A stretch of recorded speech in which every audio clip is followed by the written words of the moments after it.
just drink water and, I don't know, eat food and whatever that you gotta sleep.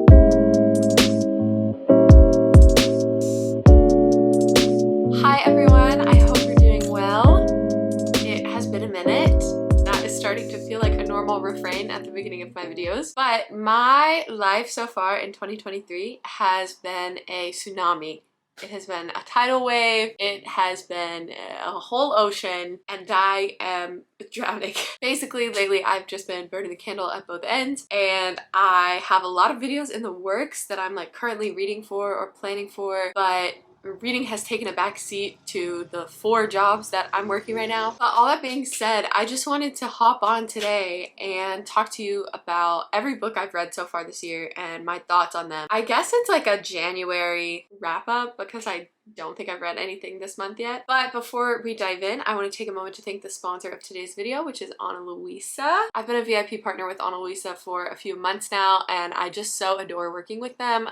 I love the product so much, I wouldn't tell you to buy it if I didn't. They're just a brand that I'm super proud to be able to promote and to work with because they put the ethics of what they do at the forefront of every step of their mission. Basically, their mission statement is that beautiful jewelry should not cost the planet. I can get behind that. I love beautiful jewelry, but I love our planet even more. So being able to have both in one fell swoop, I can't complain. I can't complain. I'm sure you've heard me talk about Ana Luisa before, but in case you haven't, they are a climate certified jewelry brand, which means that you can shop for beautiful, ethically sourced, carbon and water neutral jewelry and not harm the planet while doing so. Right now, just like all of us, or well, not me, but maybe you, Ana Luisa is gearing up for Valentine's Day, and they have a sale running right now that's buy one get one 50% off, which is such a deal, so that you can get a loved one in your life something really special and beautiful, or if you're rocking like me, you can get something for yourself, which is what I did. So let me show you what I've gifted myself for Valentine's Day, Galentine's Day, Salentine's Day.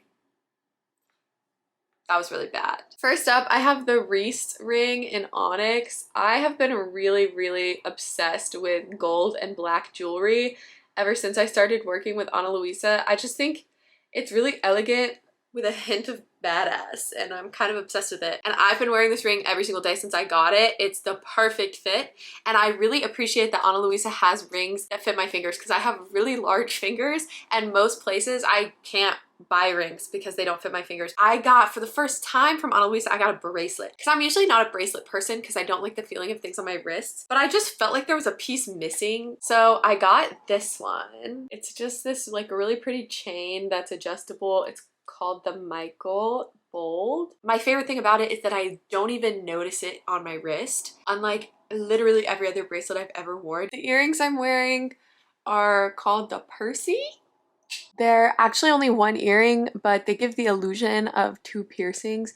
I just think they're very pretty and interesting, but also really simple. I've still been wearing some of my other pieces constantly. Valentine's Day would be the perfect time to get a sweet little something for somebody that you love or for yourself. And because it's buy one get one 50% off, you could get something for somebody you love and something for yourself at a discounted rate. And if you happen to be watching this video after the sale has ended, if it is no longer Valentine's Day, I still have a code where you can get 20% off, and that is SallyTims20. So you'll be able to use SallyTims20 to get 20% off. My battery died and my memory card got full all at the same time, but we're back to talk about the 9 books I've read so far this year. First up was A Beautifully Foolish Endeavor by Hank Green, which was the sequel to An Absolutely Remarkable Thing.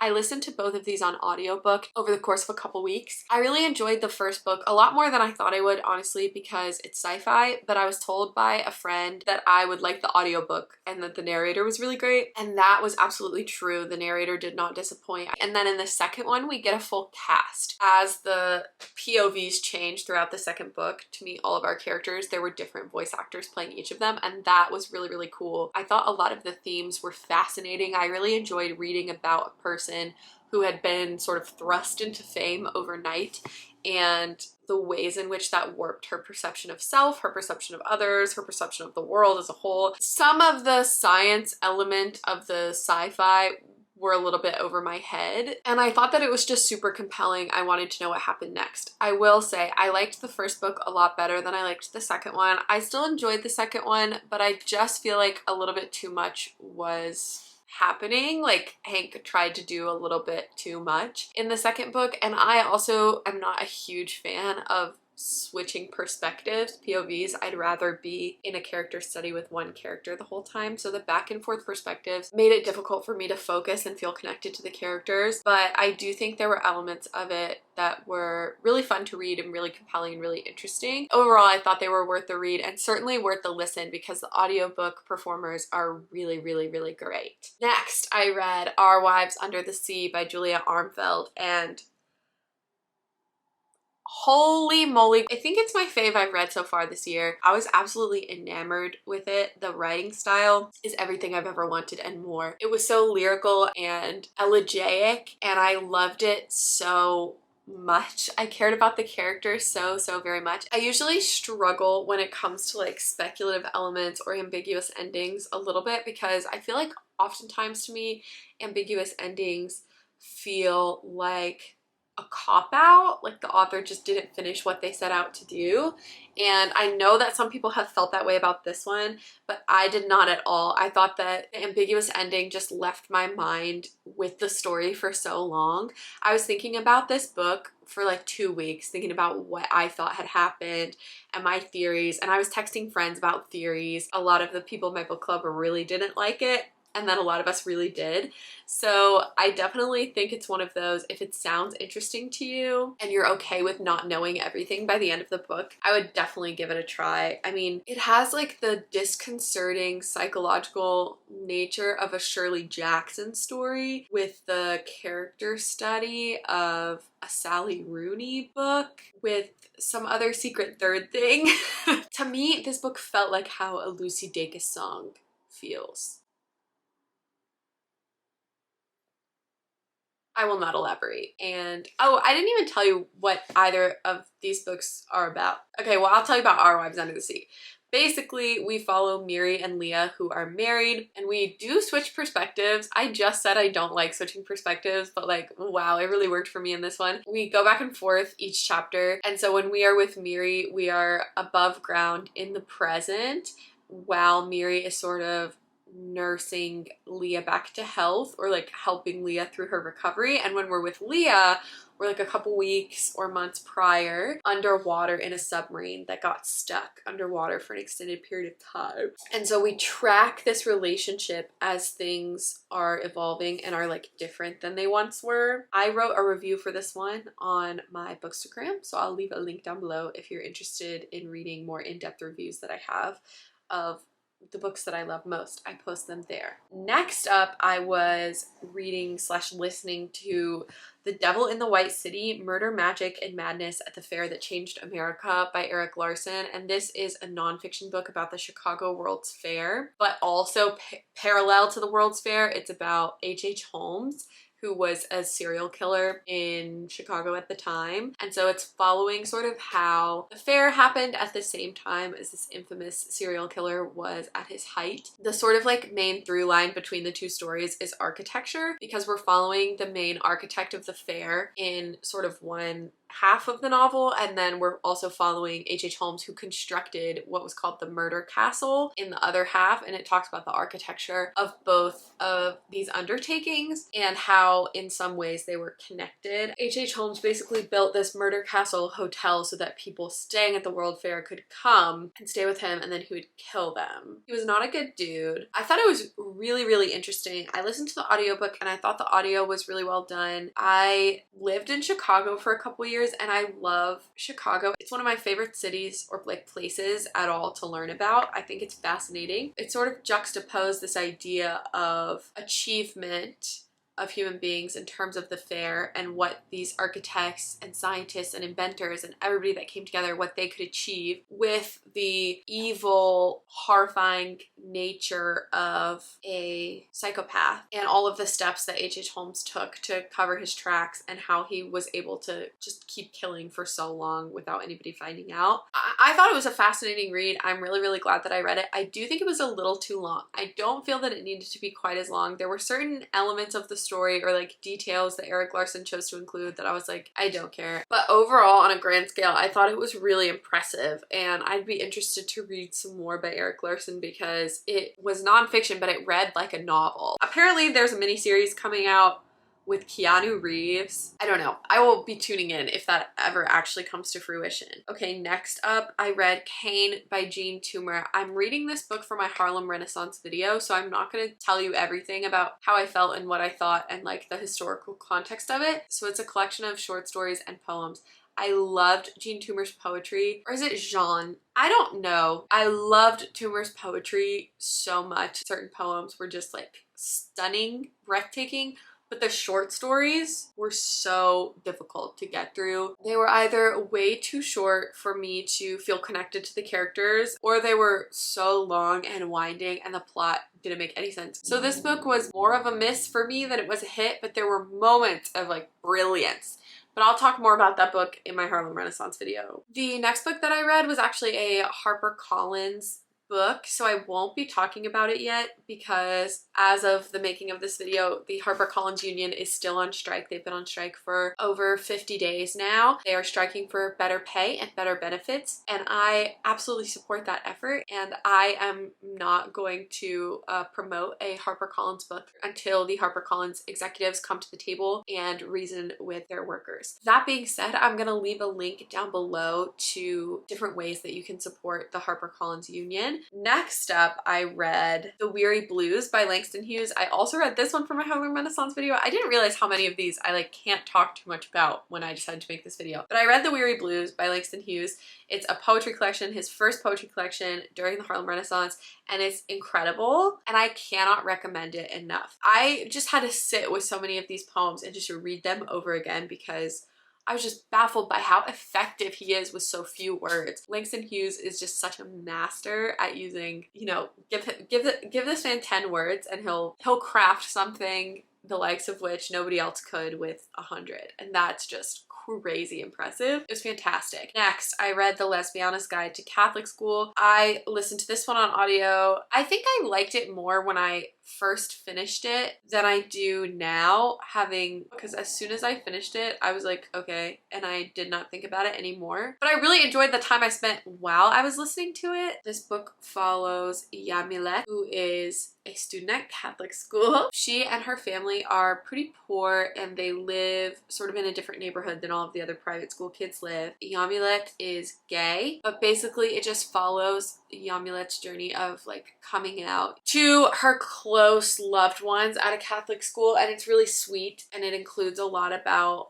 her Mexican heritage. Overall, I really liked it. I really appreciated the like high school sapphic story, and I think it's something I would have appreciated a lot had I read it when I was in high school.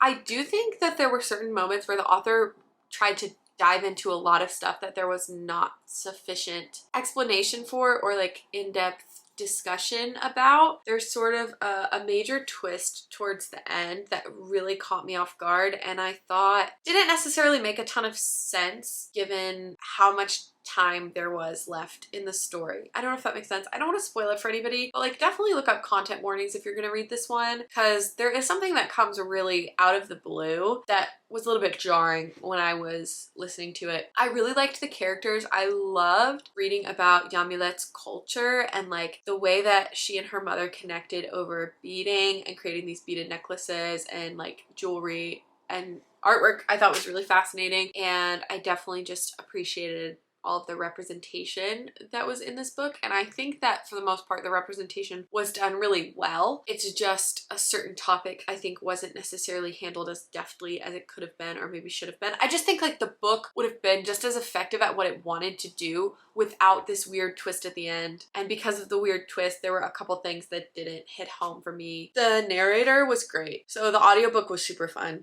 Okay, next up I read Passing by Nella Larson. I also read this one for my Harlem Renaissance video, so you'll be hearing more about it soon.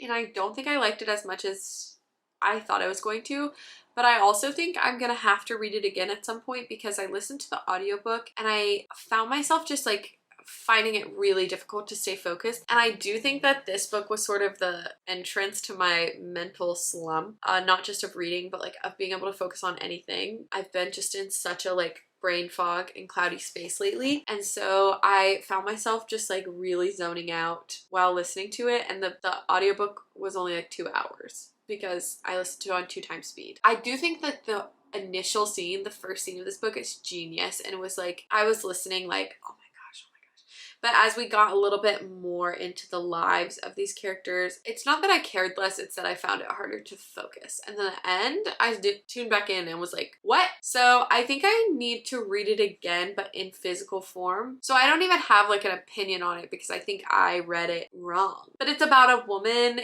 during the Harlem Renaissance time, sort of trying to decide if she's going to pass for white because she is a black woman, but she's very, very, very light skinned and she could pass. And so she has a friend who is passing. She's sort of has this like emotional turmoil about whether or not she should try to pass as white. And that's what the whole book is an exploration of, like colorism during the Harlem Renaissance and racism at the time. And then the last book I've read so far this year was Migrations by Charlotte McConaughey. This was our January book club pick. Oh, it's set like 40 years in the future. It's like a hint of dystopian, but it's our world, so but a lot of the animals that we know are extinct, and so like sort of like a climate change ravaged world a few decades from now. And we follow Franny, who is trying to trace the migration of the Arctic terns, which are the birds with the longest migration and what she believes is going to be their last migration. Pretty much all the birds are dead, but the terns are still alive, and she's trying to follow them. But she is not like funded by any researchers, and she doesn't have a lab behind her, so she finds a commercial fishing boat and she basically like forces her way on board, travels with this crew to the Arctic to follow these birds, and she sort of convinces them to do this with her by saying that the birds will lead them to fish. But then there's also elements of other parts of her life, so we'll sometimes get flashbacks to when she was in college, when she first met her husband, when she was a little girl, and then like also these elements where she's in jail. So there's a murder mystery sort of element to it, but the main through line that I was focused on and that I thought was the most moving was this through line with the birds and with the ecosystems that were being destroyed by the climate crisis. And I thought it just raised some really interesting climate related questions. I thought it lent a lot of empathy to multiple sides of specific issues within climate, like commercial fishing or commercial agriculture. I thought it was really beautiful, and I thought the language was gorgeous. I really, really liked the way that Charlotte McConaughey wrote, and I would like to read more. I thought it was simultaneously a really beautiful love story and a really beautiful nature story and a really beautiful cautionary tale. Overall, I really, really enjoyed it. I want to read Charlotte McConaughey's other book, Once There Were Wolves. I'm really fascinated by this sort of genre of climate fiction. Anyway, those are the books that I read so far in 2023. I hope that you're all taking care of yourself, that you're having a calmer and better start to your year than I am. Shop Ana Luisa, shop their Valentine's Day sale, buy one, get one 50% off. Or if you're seeing this video after the sale has ended, Sally Tim's 20 will get you 20% off your order. Thank you, Ana Luisa. My question for you to answer in the comments today has nothing to do with books, but what are your favorite sort of self-care activities or things to do when you're feeling overwhelmed? Your girl is overwhelmed. If you enjoy my content and want to support my channel, the best way to do that is by joining my Patreon. I'll leave the link down below. You can join for just $2 a month and you get access to a super dope book club, a Shakespeare book club where I teach you how to read Shakespeare if you are not already familiar with the Bard, and an incredible community of some of my favorite people. But if you want to support me without opening your wallet, you can hit the subscribe button, the like button, and comment down below. I appreciate you a lot, and thank you for bearing with me through this lull in content creation and also in life. In case you haven't heard it today, I love you. Bye.